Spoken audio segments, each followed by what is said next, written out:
ধীরে ধীরে সুন্নতগুলো বিলুপ্ত হতে থাকবে।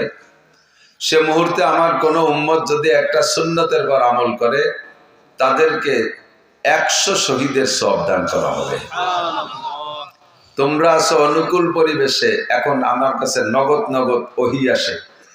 যে কোনো প্যাচে পড়ে গেলে আমার কাছে চলে আসো, আর জিবরিল শিখিয়ে দেয়, নগদে সমাধান করে দেই। আমার নুরানি রোহানি চেহারা দেখা তোমরা দুর্বল হয়ে যাও। নবী আলাইহিস সালামের চেহারা দেখে কাফেররা মুসলমান হয়ে গেছে। আমি ডাক দিলে ময়দানে যাইয়া গলা কাটাই দেওয়া যত সহজ, এখন একটা সময় আসবে সে সময় মুসলমান হাতের নখ কাটাও অত সহজ হবে না। এক শ্রেণীর মহিলারা, এক শ্রেণীর যুবকরা লম্বা লম্বা নখ রাখে না, দেখছেন না, শুয়োরের মতো। ওই নখ কাটতে কইলে সে রাজি না। গলা কাটানোর চাইতে তার নখ কাটা কঠিন। আমার সাথে থাইকা গলা কাটানো যত সহজ, সে সময় হাতের নখ কাটা অত সহজ হবে না। কাজেই এইটা হলো অনুকূল পরিবেশ, আর সেইটা হবে প্রতিকূল পরিবেশ। প্রতিকূল পরিবেশে ইবাদত করলে আল্লাহ তাআলা এ পরিমাণ নেকি বাড়ায় দেয় যে তোমরা আমার সাথে থাইকা উহুদ বদর খন্দকে গিয়ে গলা কাটাইতে যে সকল শহীদ হয়েছে, উহুদের 70 জন, বদরের 14 জন, এইরকম শহীদদের 100 শহীদদের যে নাকি আমার আখেরি উম্মত একটা সুন্নতের পর আমল করলে সেই পরিমাণ নাকি দেওয়া হবে। ওই সময় সুন্নতের পর আমল করলে মানুষে, এখন সুন্নতের পর আমল করলে প্রশংসা করে, একে অপরকে ধন্যবাদ জানায়, আর সেই সময় সুন্নতের পর আমল করলে মানুষকে ক্রিটিসাইজ করবে। যুবক ছেলে, 25 বছরের ছেলে, বিশ্ববিদ্যালয় পড়ে, সে যদি পাগড়ি পরে, টুপি পরে, জুব্ব পরে আর দাড়ি রাখে, দেখবেন তাকে তার আব্বাই ঠাট্টা করে, তোর কি দাড়ি রাখার বয়স হয়েছে?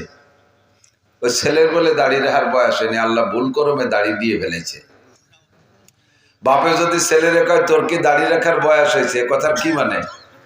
অভিযোগটা উপরে চলে গেছে, তার মানে তোর দাড়ি রাখার বয়স হয়নি, আল্লাহ ভুল করমে দাড়ি দিয়ে ফেলেছে, কথা তাই আসে না? বাপের ঈমান নষ্ট হয়ে যাবে, আর বাপের এই কথার দ্বারা ছেলের দাড়ি রাখার প্রতি উৎসাহ কমে যাবে। সুন্নতের পর আমল করতে গেলে ঠাট্টা করে। মা ও ছেলেরে কয় তোর বাপ আজও সাবালে গেল না, তুই বুড়ো হয়ে গেলি কেউ অসমা। তোর বাপ আজও দাড়ি রাখে নাই, 56 বছর বয়সে, তুই দাড়ি রেখে বুড়ো হয়ে গেলি কে, বাপের ছেলেরে কয়। যুবক স্বামী যদি দাড়ি রাখে, স্ত্রী তারে কয় তোমার আমার বর চাচার মতো দেয়া যাচ্ছে। এই বর চাচার মতো কয়ে যদি খেপায়, দাড়ি রাখা সম্ভব? মুশকিল না? শিল্পপতি, কোটিপতি, ডিসিএসপি ইন্দ্রা যদি ফ্লোরে দস্তারখানা বিছে খানা খায়, তাহলে যারা ওই সমসাথী তারা এসে বলবে দোস্ত জীবনে কি অর্জন করলে, আজ একটা ডাইনিং টেবিল বানাতে পারলে না, দস্তারখান খেতা বিছে ভাত খাচ্ছ, ঠাট্টা করে, ঠিক না? কোন কলেজের মেয়ে যদি বোরকা পরে, শতভাগ পর্দা করে, বেপর্দা দাইয়ুস বেশ্যাক প্রকৃতির মহিলারা তারে হুজুর হয়ে গেছে, কলেজে পড়ার হুজুর হয়ে গেছে, চোখ পাক্কায় বুতুম পেশার মতো ঘুরাই ঘুরাই ব্যবসায়, আছে না নাই? কোন বড় লোক যদি গাছের ডাল ভেঙ্গে মেসক করে, তাহলে অন্য আর এক বড় লোক দেখলি বলে পয়সা করি কি কয় করে নিয়ে যাবা, পয়সা নাই, একটা বিরাস কিনার পয়সা নেই, যাও রাস্তায় ভাঙ্গা থাল পাইতে বসো, ভিক্ষে দেবানি, তাদের বিরাস কিনে নেয়। কিন্তু ওই লোকটা 1 কোটি টাকা দামের কোনো বিরাস পাওয়া গেলে তা কেনার ক্ষমতা রাখে, 1 লক্ষ টাকা দামের পেস্ট কিনা গেলে তা কেনার ক্ষমতা রাখে। শুধু সুন্নতের মহাব্বতে বিরাস ফায়ার বাদ দিয়ে মেসক করে, অথচ তারে ঠাট্টা করে, ক্রিটিসাইজ করে। কোনো কেউ যদি নিজের সন্তানটারে মাদ্রাসায় দেয়, জেনারেল পার্টি তারে কয় এই খয়রাইটে বিদ্যে ভর্তি দিস, বিক্রি রে খাবে, পিএস কয় জায়গা দেবো, তোমার সালটা দেবো না, এই কই ব্যবসায়, ঠিক না? তাহলে এই সময় প্রত্যেকটা সুন্নতের পর আমল করা খুব কঠিন সময় হয়ে গেছে। এই মুহূর্তে একটা সুন্নতের পর আমল করা, নবী পাকের উপস্থিতিতে ময়দানে যাই 100 শহীদ, 100 মুজাহিদ গলা কাটাই দিয়ে শহীদ হওয়া সম পরিমাণ কঠিন। এজন্য হুজুর বলেন প্রতিকূল পরিবেশে ইবাদত করলে আল্লাহ তাআলা এরকম নেকি দেয়। আবহাওয়া যদি একটু ঠান্ডা কম থাকে, বুড়ো বুড়ো মানুষ বেশি আসে, শ্রোতা আসে বেশি। যখন একটু শীত বেড়ে যায়, কুয়াশা বেড়ে যায়, তখন শ্রোতা কমে যায়। এটা প্রতিকূল হয়ে যায় মাহফিলের জন্য। অবশেষে এত দীর্ঘক্ষণ পর্যন্ত আমার অপেক্ষা আপনারা বসেছিলেন, আমি আন্তরিকভাবে দোয়া করি, খাস দোয়ার মধ্যে শরীক রাখি, আমি কোথাও পিছিয়ে পড়ি না, কিন্তু আজকে এক মহা পেছে পড়ে, জানেন তো এই রোডের খবর, ফরিদপুর রোডের খবর, বিশেষ করে ফরিদপুর থেকে তালমা পর্যন্ত এমন জ্যাম, মাঝখানে 1 ঘন্টা আটকে থেকে তারপর ফিরে ব্যাকে যাইয়া মুন্সির বাজারে ঢুকে গজারি দিয়ে এসে এই পেছতে বেরোইছি। এসে তারপরে কোনো মতে দৌড়াইছি তো বিশ্ব দৌড়ি, তবুও এসে ধরতে পারছি আপনাদেরকে। এজন্য শুকর আদায় করে আল্লাহর দরবারে আলহামদুলিল্লাহ। আল্লাহ পাক রব্বুল আলামিনের চাইতে ভালোবাসার কি আর জগতে কেউ আছে? কথা বলেন। আল্লাহর চাইতে ভালোবাসার কেউ নেই। মা তো সন্তানদের কি ভালোবাসে, মা কি ভালোবাসে সন্তানদের। মায়ের চাইতে আল্লাহ পাক রব্বুল আলামিনের ভিতরে বান্দার প্রতি দরদ 100 গুণ বেশি। বাচ্চা যত অন্যায় করুক, মায়ের কাছে যে মা কয়ে ডাক দিলে যেমন ভুলে যায়, তা আল্লাহ পাকের চাইতে 100 ভাগের 1 ভাগ ভালোবাসা মায়ের মধ্যে। তাতে যদি বাচ্চার অন্যায় মা ডাক দিলে ভুলে যায়, আল্লাহ পাক রব্বুল আলামিনকেও ডাক দিলে বান্দা যত বড় অপরাধ করুক আল্লাহ সব ভুলে যায়। আল্লাহর মতো সরল নেই কেউ। আল্লাহ একেবারে সহজ আর ইজি। আল্লাহ আমাদেরকে ভালোবাসে তার অসংখ্য প্রমাণ। ততক্ষণ 1 নম্বর প্রমাণ হলো আল্লাহ পাক রব্বুল আলামিন আমাদেরকে সৃষ্টি করেছেন। ফেরেশতাদেরকে নিয়ে আল্লাহ তাআলা বৈঠক বসছেন, একটা আলোচনা সভা। জিজ্ঞেস করছে সে ফেরেশতাদের কাছে, ইন্নী জাইলুন ফিল আরদি খলিফা, আমি তো এই জমিনে আমার প্রতিনিধি বানাইতে চাই, তোমাদের মতামত কি? যেহেতু এই প্রতিনিধিদের খাদেমও হবে ফেরেশতারা, এদের পরিচালনাও করবে ফেরেশতারা। এক একজন মানুষের বডি পরিচালনা করার জন্য আল্লাহ তাআলা 360 জন ফেরেশতা মোতায়েন করে রাখছে। বলবেন সুবহানাল্লাহ। আমার নাকের 2টো ছিদ্র পাহারা দিতে 2 জন ফেরেশতা, কানের 2টো ছিদ্র পাহারা দিতে 2 জন ফেরেশতা, 2টো চোখ পাহারা দিতে 2 জন ফেরেশতা। এমন করে জয়েন্টে পয়েন্টে গিরে গিরে ফেরেশতা তৈরি করে রাখছে আল্লাহ তাআলা। তুমি এই গিরে নিয়ন্ত্রণ করবা, তুমি এই গিরে নিয়ন্ত্রণ করবা। তো আল্লাহ পাক রব্বুল আলামিন এই ফেরেশতাদেরকে মানুষের খাদেম বানাবেন বিদায় তাদের নিয়ে আল্লাহ তাআলা মত বিনিময় সবাই বসছেন। আমি তো মানুষ বানাইতে চাই, খলিফা বানাইতে চাই। ফামা যান্নুকুম, তোমাদের ধারণা কি? মানুষ আসার আগে লক্ষ লক্ষ কোটি কোটি বছর বা কত বছর আল্লাহই ভালো জানে, এ জগতে জিন ছিল। আল্লাহ তাআলা জিন দিয়ে জগৎ চালাইছে। জিনদের আচার আচরণে বিরক্ত হইয়া অস্থির হইয়া আল্লাহ পাক জিন নিধন আন্দোলনে লাগাই দিলেন। ফেরেশতাদেরকে বলে দিলেন, মারো, সাইলি ফেলায় দমাই দিয়ে শেষ করো। তো যতদূর হাতের মাথায় নাগালে পাইছে, চোখে চোখে বাঁচছে, সবগুলোরে শেষ করছে। কিন্তু 2-1টা লুকায় পালায় ছিল, তাদেরকে আল্লাহ দেখে নাই বা ফেরেশতারা দেখে নাই তা না। যেটা পালাইছে আল্লাহ কয় পলায়নি, ওটারে সাইড দিয়ে ওটা থাক ওই জায়গা, ওকেও কাজে লাগবে। এই পলায়নি গোষ্ঠীর মধ্যে একটা রয়ে গেছে মিস্টার ইবলিস। এটা যদি 100টে ধরা খাতো তাহলে বেঁচে যেতাম। কিন্তু ওটাও আল্লাহর হিকমত, ওটাও আল্লাহর হিকমত। ফেলুল হাকিমে লা ইয়াকলু আনিল হিকমা, হাকিমের কোনো কাজ হিকমতের থেকে খালি নাই। বাহরহাল জিনদেরকে মারার পরে জিনদের এই আচরণ দেখে ফেরেশতাদের একটা অভিজ্ঞতা হয়েছে। ওই অভিজ্ঞতার আলোকে বলতেছে, ফেরেশতারা কিন্তু গায়েব জানে না। আমাদের অনেকের আকীদা ফেরেশতারা গায়েব জানে, অনেকের আকীদা আমার পীর সাহেবও গায়েব জানে। এরকম আকীদার মানুষ আছে, আছে না নাই? আমার পীর সাহেব সম্পর্কে বাজে কথা কই না, উনি কিন্তু টের পায়, গোড়ার ডিম টের পায়। নবীর চাইতে বড় পীর কি দুনিয়ায় আসছে আর আসবে? নবীকে আল্লাহ বলতেছেন, তুমি উম্মতকে বলে দাও, কুল্লাউ কুনতু আ'লামুল গায়বা লাস্তাকসারতু মিনাল খায়র, আমি যদি গায়েব জানতাম একটু পরে আমার কপালে কি আছে এটা যদি আমি জানতাম, কোন প্রকার ক্ষতি আমাকে স্পর্শ করতে পারতো না, সকল প্রকার কল্যাণ আর কামিয়াবি আমি অর্জন করতাম। ওহুদের মাঠে যে যদি আমি আগের থেকে জানতাম যে এই দিক দিয়ে পাথর এসে আমার দাঁত ভাঙবে, আমার হেলমেট ভেঙে যাবে, আমি সেদিকে চাইতাম না। তায়েবে গেলে যদি 2 জনে, আমি আর সাদ ইবনে আবি ওয়াক্কাস 2 জন তায়েবে যাব, গেলে যদি ওরা এই পরিমাণ মারবে আমি আগের থেকে জানতাম, তাহলে 2 জন যেতাম না, এটা দলবল নিয়ে যাইতাম। বুঝে শুনি তো মাইর খাওয়ার মধ্যে যা জায়েজ নেই। কতক্ষণ তো হুজুর বলেন আমি গায়েব জানি না, আল্লাহই বলতেছেন আমি গায়েব জানি না, তাই বলে দাও। ফেরেশতারাও গায়েব জানে না, কিন্তু অভিজ্ঞতার আলোকে একটা সন্দেহ করলেন। আতাজআলু ফিহা মান ইউফসিদু ফিহা ওয়া ইয়াসফিকুদ দিমা, আল্লাহ আগে একটা গোষ্ঠীরে তো সাফ করলাম, জানিয়ে দিলাম বাইরে, পরবর্তীতে যাকে বানাবা তারা আবার কেমন হবে? ওরা আবার পেঁয়াজের খেতে যাই হেসাক ধরে কাজি হবে নাকি? ওরা আবার আধা হাত জায়গা নিয়ে ভাইতি ভাইতি খুনোখুনি করবে, ওরা রাজনীতি দ্বন্দ্ব কলহ নিয়ে বোমা মারামারি করবে, এমন জাতি, ইত্যাদি ইত্যাদি বললেন। আল্লাহ পাক বলেন, ইন্নী আ'লামু মা লা তা'লামুন, এরা কেমন হবে এটা তোমরা জানো না, ওটা আমি জানি। ওদের মধ্যে একটা মানুষ হবে, লাউলাহুমা খালাকাল আফলাকা খালিকুহা লাউলাহুমা খারাজাল ইনসানু মিন আদামি, ওদের মধ্যে একটা লোক হবে এমন, যেই লোকটারে না বানাইলে ফেরেশতা তোমাদেরকেও বানাইতাম না, আসমান বানাইতাম না, জমিন বানাইতাম না, চন্দ্র সূর্য বানাইতাম না, আমার অনেক অনেক সৃষ্টি বানাইতাম না। ওই লোকটারে না বানাইলে এই পরবর্তীতে যাদের বানাইতে চাইতেছি তাদের মধ্যে একটা ব্যক্তি হবে এমন, যার নাম হবে মুহাম্মাদুর রাসূলুল্লাহ। ইন্নী আ'লামু মা লা তা'লামুন, আমি যা জানি তা তোমরা জানো না।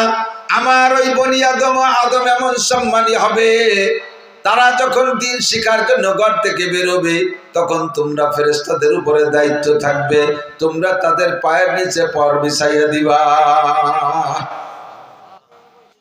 এমন সম্মানী তারা হবে। রব্বুল আলামিন আমাদেরকে শুরু থেকেই ভালোবাসা দিয়ে আসতেছেন।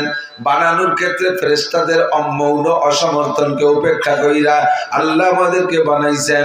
বানায় আবার একই সময়, সেই সময় জান্নাতও ছিল, জাহান্নামও ছিল।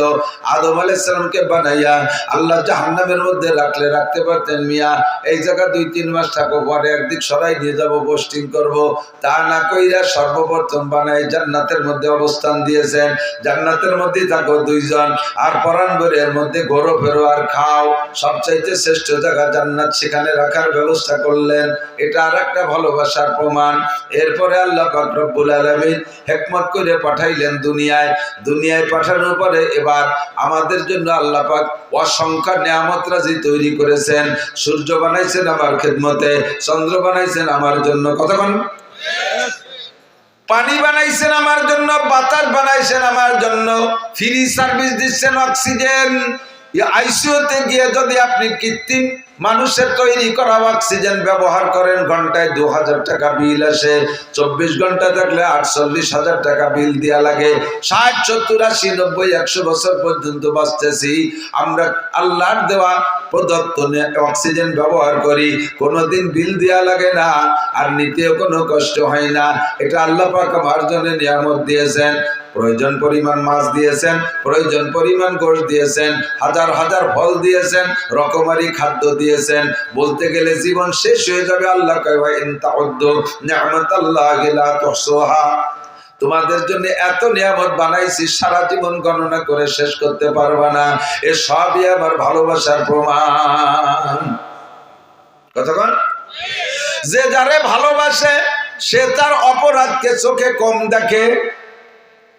দোস্তর যদি দোস্ত হাজার কঠিন বন্ধুত্বতা হয়, দোস্ত যদি অপরাধ করে ওটা কোনো না কোনো ভাবে সারিয়ে নেওয়ার চেষ্টা করে। আল্লাহ কয় বান্দা এ জায়গা আমার ভালোবাসার প্রমাণ দেখো। কত মানুষ আছে আমাকে আল্লাহ বলে স্বীকার করো না। নমরুদ, কারুন, হামান, সাদ্দাত, ফিরাউন, আবু লাহাব, আবু জাহেল, উতবা, সাইবা, এমন করে কাফের, মুশরিক, হিন্দু, বৌদ্ধ, খ্রিস্টান 800 কোটি মানুষের মধ্যে 600 কোটি মানুষ আল্লাহকে আল্লাহ বলে মানে না। অথচ আল্লাহ পাক তাদের খাদ্য বন্ধ করে দিচ্ছে না, তাদের ক্ষেত খামারের উৎপাদন বন্ধ করে দিচ্ছে না, তাদের কোনো প্রযুক্তি আল্লাহ তাআলা থামায় দিচ্ছে না, সেগুলোকে নষ্ট করে দিচ্ছে না। দুনিয়ার ধন দৌলতের ব্যাপারে তাদের উপরে হস্তক্ষেপ করতেছে না। তাদের বাচ্চা কাচ্চা জন্ম নিতে আল্লাহ বাধা দিচ্ছে না, যে কাফেরের বাচ্চা পয়দা হলে সেটাও তো কাফের হবে, সেও তো আল্লাহ দ্রোহী হবে, কাজে ওদের মহিলাদের পেটে বাচ্চা হবে না, এমন সিদ্ধান্ত আল্লাহ নেয় না। আল্লাহ পাক বলেন বানাইছি বড় মহব্বত করে, বড় দরদ করে বানাইছি, কাজেই তোদের হাজারো অপরাধ আমি চোখ বন্ধ করে মেনে নেব।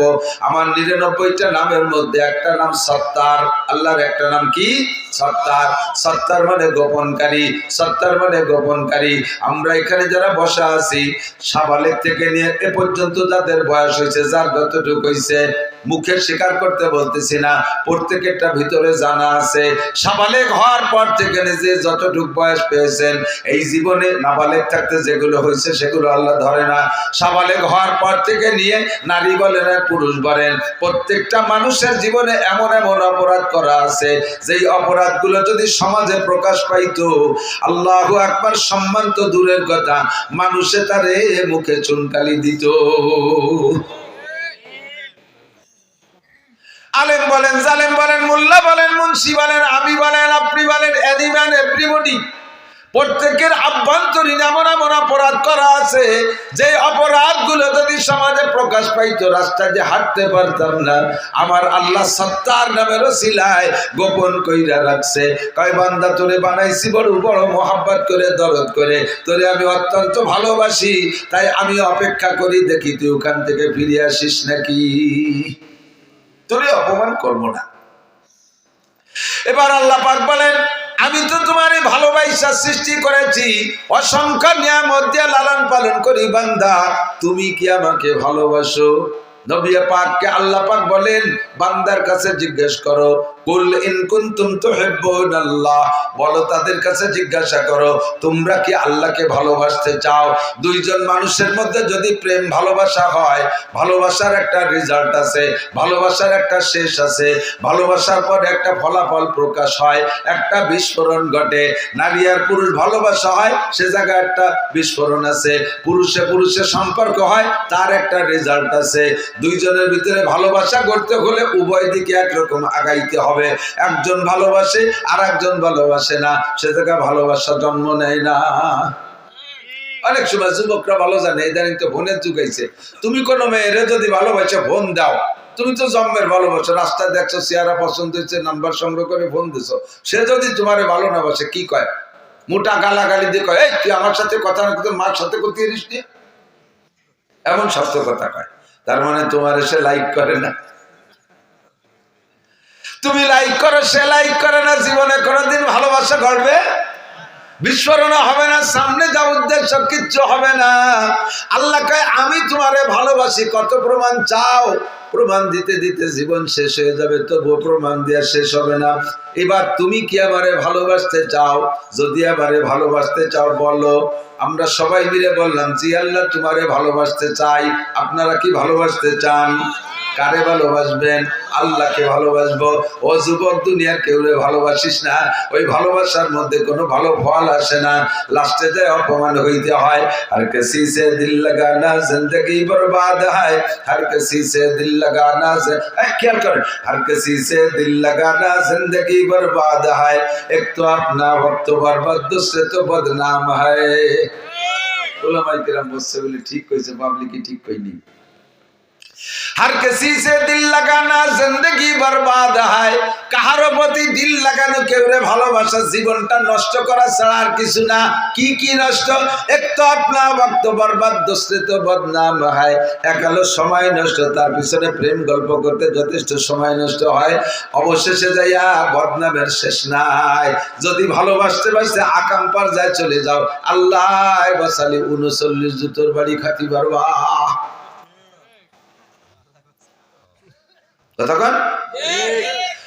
যার সাথে ভালোবাসা করলে কোনো বদনাম নাই, আরো দৈনন্দিন শান্তি বাড়ে, দৈনন্দিন শান্তি বাড়ে। তিনি আমার কে?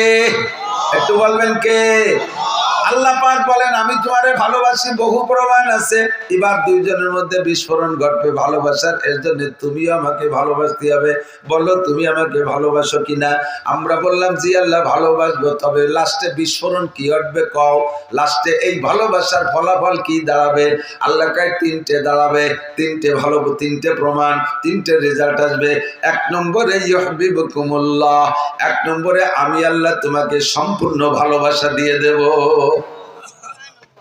দুই নম্বরে এই ভালোবাসার খাতিরে তোমার জিন্দেগিতে যত গুনাহ করেছো, যত অন্যায় করেছো, যত অপরাধ করেছো, জিনা করেছো, চুরি করেছো, ডাকাতি করেছো, লুচ্ছমি করেছো, মদ খেয়েছো, গাঁজা খেয়েছো, ইয়াবা খেয়েছো, ফেনসিডিল খেয়েছো, সুদ খেয়েছো, ঘুষ খেয়েছো, জারি যাত্রা করোসা, গাজীর গান গুণযাত্রা, আল্লাহু আকবার, ব্যারাকা ডান্স, কারিতাস, বিআর ডিভিশন, নির্ভর সাগরী চক্র, আশা প্রশিকা, গ্রামীণ ব্যাংক, দাঁড়াই মতো খাড়াই খাও, আইটে আইটে পায়খানা করো, গালাগালি কাছাকাছি দুনিয়ার যা আছে আকাম কুকাম সব করেছো।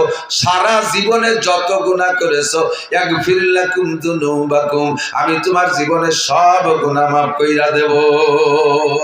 এটা হলো ভালোবাসার ফলাফল। 3 নম্বর পুরস্কার, আমার নাম গফুর, তাই আমি ক্ষমা করে দেব। আবার গফুরে আমাদের সাথে রহিম শব্দ ব্যবহার করে বলেন, আমি রহিম ও তোমাদের জন্য রহিম নামের বদৌলতে কি করব? ফাউলাইকা ইউবাদদিলুল্লাহু সাইয়্যাতিহিম হাসানাত, তোমার জীবনের গুনাহগুলো ক্ষমা তো করে দেব গফুর নামের ওসিলায়, রহিম নামের বদৌলতে সমস্ত গুনাহগুলো পাল্টাইয়া নেকি বানাইয়া দেব। যদিও তোমার গুনার সংখ্যা হয় কাদাদি আওরাকিল আশজার, খেয়াল কাদাদি আওরাকিল আশজার। ও যুবক ভয় পাইস না, আল্লাহ পাক বলেন তুমি ভয় পেও না, আল্লাহু আকবার, ভয় পেও না, চলে আসো। ও যুবক যত গুনাহ করো ভয় পেও না, ব্যবস্থা আমার কাছে আছে। তোমার জিন্দেগির গুনাহ যদি হয় পৃথিবীতে যত গাছের পাতা আছে এত সংখ্যা পরিমাণ, কাদাদি রমালিল আদ, জমিনে যত বালু আছে বালু সংখ্যা পরিমাণ যদি তোমার গুনাহ হয়, কাদাদি জাবাদিল বাহার, দুনিয়ায় যত পানি আছে পানিতে যত পানি কণা আছে এই কণা সংখ্যা পরিমাণও যদি তোমার গুনাহ হয়, এমনকি তিনটে মিলে যত গুনাহ হয় এত যদি তোমার গুনাহ হয়, ফাউলাইকা ইউবাদদিলুল্লাহু সাইয়্যাতিহিম হাসানাত, আল্লাহ পাক তোমার জীবনের সব গুনাহ নেকি বানাইয়া দিবে। আমার সাথে ভালোবাসা করলে এইটা পাবা। তাহলে ভালোবাসা করবো কার সাথে? আল্লাহর সাথে। সব গুনাহ মাফ, গুনাহগুলো নেকি বানাই দেবে। ইদাফ লাহুল আযাবু ইয়াওমাল কিয়ামাতি ওয়া ইয়াকলুদ ফীহি মুহানা ইল্লা মান তাবা ওয়া আমানা ওয়া আমিলা আমালান সালিহা ফাউলাইকা ইউবাদদিলুল্লাহু সাইয়্যাতিহিম হাসানাত। শর্ত আছে আমাদের, তাকান, ইল্লা মান তাবা, জীবনে যা গুনাহ করেছে সেখান থেকে ফিরে আসতে হবে। তওবা মানে ফিরে আসা, তওবা মানে ফিরে আসা, আর ইস্তেগফার মানে পিছনের গুনাহ থেকে ক্ষমা চাওয়া। আল্লাহ পিছনে যা করেছি ক্ষমা চাই, সামনে আর করব না বলে অঙ্গীকার করলাম, এর নাম হলো তওবা। ইল্লা মান তাবা ওয়া আমানা, এরপরে আল্লাহর প্রতি গভীর বিশ্বাস, ওয়া আমিলা আমালান সালিহা, সামনে নেক আমল করার জন্য পাক্কা প্রতিজ্ঞা, আমি আর কোনোদিন নামাজ ছাড়ব না, রমজান ভাই পাইলে রোজা ছাড়ব না, আমি কোনোদিন ফরজ তরক করব না, আমি কোনোদিন ওয়াজিব তরক করব না, আমি কোনোদিন সুন্নাত তরক করব না, আমি কোনোদিন কবিরা গুনাহ করব না, আমি কোনোদিন সগীরা গুনাহ করব না। এইভাবে গুনাহ না করার তওবা করা আর ইবাদত করার প্রতিজ্ঞা করা। আল্লাহ পাক বলেন এই সিদ্ধান্তে আসো, আমি তোমার সব গুনাহগুলো নেকি বানাইয়া দেব। এবার বললাম আল্লাহ ভালো তো তোমাকে বাসি, ভালোবাসার পদ্ধতি কি? এদিক তাকান, ভালোবাসার বয়স লাগে আর ভালোবাসার সিস্টেম জানা লাগে। ছোট পোলাপান এরা ভালোবাসার বয়স হইলেই ওদের অনেক সময় আব্বারা আর কি করে 3, 4, 5 বছরের পোলাপানকে নিয়ে বসে একটু তামাশা করে, কয় যে এই জামাল তোরে বিয়ে দেব, বয়স 5 বছর, তোর শ্বশুর বাড়ি যাব, তোর শাওরির চুল টেনে ছেড়বো, তোর শ্বশুরের দাড়ি ছেড়বো। ছেলে তো আব্বারে জব দেয়, তোরে বিয়ে দেব। ও তো বিয়ের মজা বোঝে না, বিয়ের মজা বোঝে না। ও মনে হচ্ছে আব্বা কইলে ওর জব ওইভাবেই কইতে হয়। তো ওর বাপ ওরে বিয়ে দেবে তামাশা করতেছে, আর ওর বাপরে বিয়ে দিয়ে যদি আর একটা বউ বাড়ি আনে তাহলে তোরা কমে প্রতি বাড়ি থাকতে পারবি না। নতুনটার দাপটে পুরন সেট ধরে বাতিল। তোর বাপ কইছে বিদায় বাপরে একটা জবাব দেয়, কেন দিল? ও বিয়ের মজা বোঝে না। কিন্তু 22, 23, 24, 25 বছরের যুবক ছেলের যদি কাব্য একটা মেয়ে দেখতে যাইতে চাচ্ছিলাম, কখন যাওয়া যায়? ও কাব্বা সন্ধ্যের আগে যাওয়া যায় না, কারণ ও তো বিয়ের মজা বুঝিয়ে ফেলাইছে। ও বিয়ের স্বাদ বোঝে, এই জন্য ও 24 ঘন্টা ব্রিফকেস রেডি থাকে। কিন্তু 5 বছরের তো বোঝে না, ও চকলেটের মজা বোঝে। কথা কন, ও বোঝে চকলেটের মজা। কাজেই তোমারে ভালোবাসবো, ভালোবাসার বয়স কোন সময়? আল্লাহ কয় সাবালেগ হওয়ার আগে আমারে ভালোবাসা লাগবে না, দিশে পাবা না। যে সময় তুমি বাসবাগানে দাঁড়ায় বিভিন্ন জায়গায় হ্যালো হ্যালো করতে দিশে পাও, বিভিন্ন জায়গায় যোগাযোগ করতে পারো, ওইটা তোমার ভালোবাসার বয়স। আমি তোমার কাছ থেকে ভালোবাসা চাই সাবালেগ হওয়ার পরের থেকে। এবার সিস্টেম কি? সিস্টেম না জানা থাকলে হবে না। অনেক অনেক ফ্যামিলিতে দেখবেন ছোট ছোট ঘন ঘন বাচ্চা কাচ্চা, 1 বছর, 1.5 বছর, 2 বছর পর পর এটা একটা এরকম খুব ঘন ঘন হয়ে গেছে। তো সে একেবারে লাস্টেরটা যেটার নাম ইতি, ওটা বসা শিখছে। ওর উপরেরটার বয়স 1.5 বছর বেশি, তার 1.5 বছরের বড়। সে একটু একটু উঠে বেড়ায়, দুটিরে সোজারি টান টান হলে 4 আঙ্গুলের আপ ডাউন হয়। এভাবে একটার বয়স 4.5 বছর, একটার বয়স 6 বছর, এরকম 1.5 বছর 7টা 8টা হয়েছে। তো বাপে যদি বাইরে থেকে কোনো খাবার দাবার টুল্লা আনে, বড় গেয়াতে দেয় না, ওই বসাটা ছোটটা দেয়। তো ছোটটা রাতে দিলে ছোটটা রাতের থেকে ওইটার ভাগ খাতি হলি কারা খায়, ওই বড় যারা ওরে কোলে উঠতে পারে ওরা আছে, ওটা জড়াই গড়াই কোলে রেনে একদিক যায়, ও খায় এরাও খায়। তোর পাশে বসা রয়েছে ওর ইমিডিয়েটলি বড়টা, সে কোলে উঠতে পারে না, টুল্লার ভাগও পায় না। ও ওই টুল্লা নিয়ে গেছে, ওই যে নালাতি নালাতি ওর পেট বেশি যাচ্ছে।